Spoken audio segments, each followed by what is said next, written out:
Let's now talk about LFOs. So I'm going to start with this basic patch here.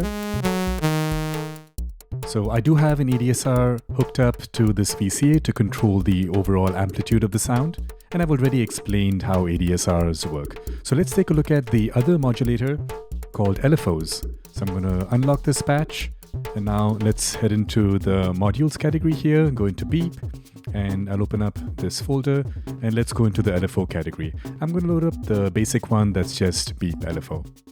Alright, so this is in here. I'm also going to bring in that voltmeter, very helpful to understand what's going on. So under scope, voltmeter, I'll connect the sine wave output of this LFO into the voltmeter just to see what this does. And look at that, immediately we can see what the LFO is doing. So we have this consistent signal that is moving from plus 5 volt to negative 5 volt again and again in the shape of a sine wave. So LFOs stand for low frequency oscillators. So they are just like our regular voltage controlled oscillators, except they are much lower in frequency, typically in the range that's below the human hearing, and also specifically so we can use it to control things. We're not going to connect the LFO out to our speakers. That's probably not a good idea. We're going to use the LFOs to introduce movement. So as a very simple example, I'm going to add in a filter.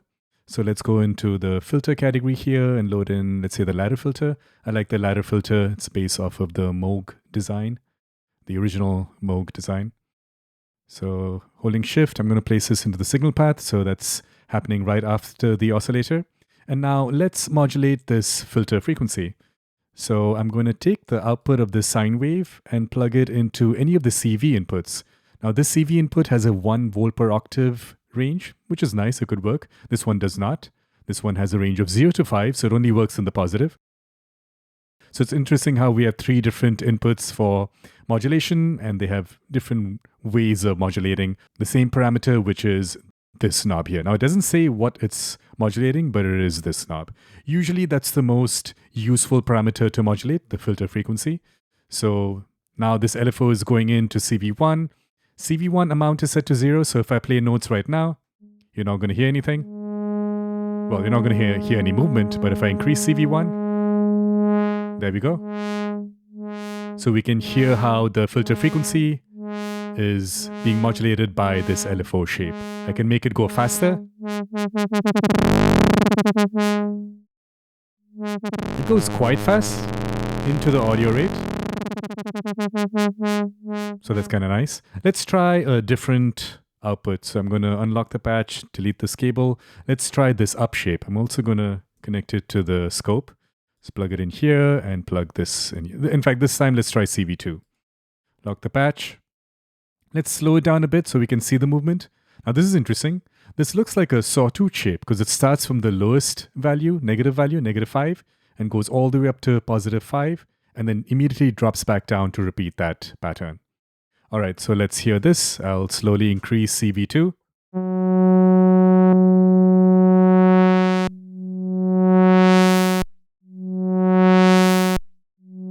Nice, I can speed that up as well. This to me has that kind of reverse-like effect. Sounds like something is played backwards. All right, let's try down. So that was up and this is down. And just by looking at it, you should already know that this is essentially the same thing, but it's working backwards. Oops, sorry. I meant to connect this here and then another cable into, let's try CV3 this time. Lock the patch. Let's bring up CV3.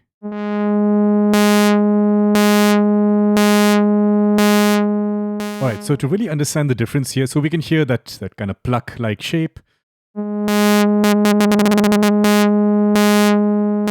But it seems like it's stopping at 0 volts. It's not using these negative values. But let's just confirm that. I'm going to plug the same signal back to CV2 just to compare the difference. So at 100%,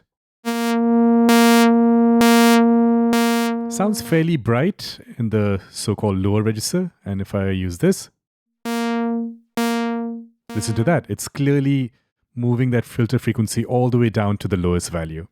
So if you ever need some kind of positive only modulation, you can use CV3. All right, let's try the triangle. Now this is very similar to the sine wave. It just goes back and forth, but in a more linear fashion. Right, very straightforward. And lastly, we have square. Now for square, I'm going to try something different. Let's connect it to CV2 over here, right? So let's modulate the pitch of the oscillator. Lock the patch. CV2 is already set to 50%, so we should hear it immediately.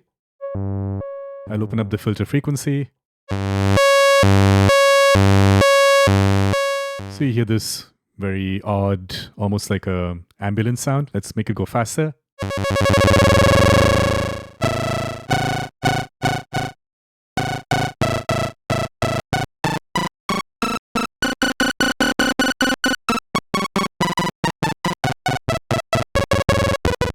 Now, this is a nice sound, but what I'm not a fan of is that the pitch modulation, where the pitch jumps up and jumps back down, and by the way, if you weren't seeing that, it's a square shape, so it's just basically jumping up and down. So there are no in-between values, it just jumps up to a high value, back down to a lower value. If I set this to 100%, we'll get the entire range, which I believe is like 4 or 5 octaves. Actually 5 octaves, right? Because it's 1 volt per octave. So from here to here, we have 5 octaves, and from 0 to -5, we have another 5 octaves. So 10 octave jump, and that sounds pretty ridiculous. But if I bring that down, there's no way for me to set it to a specific pitch range. I guess I can do it by ear.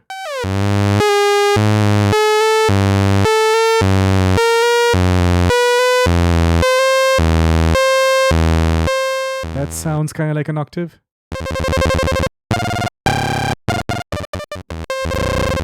So that's something to keep in mind.